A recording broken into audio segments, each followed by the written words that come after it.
ప్రమాదం స్వప్న భర్త శివకుమార్ గ్రామం మనవత్తంగా కాట్రావత్ అరుణ భర్త కుమార్ గ్రామంలో వచ్చి గౌరవ మంత్రివర్యుల చేతుల మీదుగా గౌరవ శాసన మండలి సభ్యులు శాసనసభ్యులు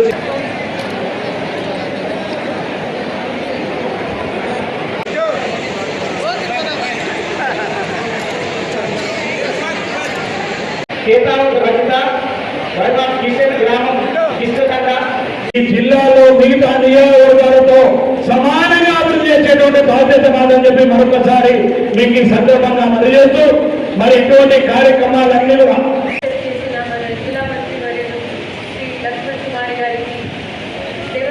తెలంగాణ రాష్ట్ర ప్రభుత్వం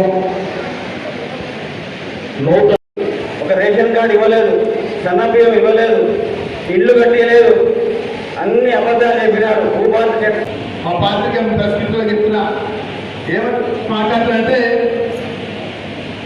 కేటీఆర్ కాంగ్రెస్ పార్టీ ప్రభుత్వమే ఆ కాళేశ్వరం ప్రాజెక్టు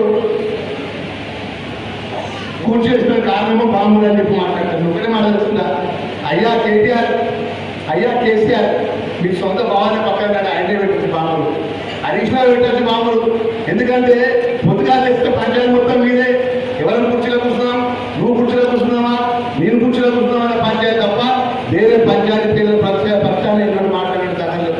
ఎన్నడన్నా దళితుల పక్షాన కానీ, మైనార్టీ వర్గాల వల్ల కానీ, గిరిజనుల పక్షాన కానీ ఎన్నడన్నా ఆలోచన చేసిందని చెప్పి అనుకున్నాను.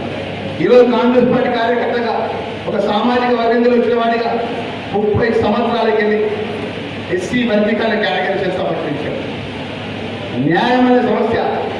ఆగస్టు 1వ తారీఖు సుప్రీంకోర్టు జడ్జిమెంట్ వచ్చి చట్టాన్ని అమలు చేసే విధంగా గౌరవ ముఖ్యమంత్రి గారి నేతృత్వంలో కూడా ఈ జిల్లాకు సంబంధించిన మంత్రివర్యులు Uttam Kumar Reddy sub committee chairman గా వారి నేతృత్వంలో కూడా దామోదర్ రాజేంద్ర నరసింహ గారి మంత్రిగా మేమందరం శాసనసభ్యులుగా మా అందరి యొక్క నేతృత్వంలో శాసనసభలో తీర్మానం చేసి చట్టాన్ని అమలు చేస్తే ఆ చట్టాన్ని ఎస్సీ కేటగిరీ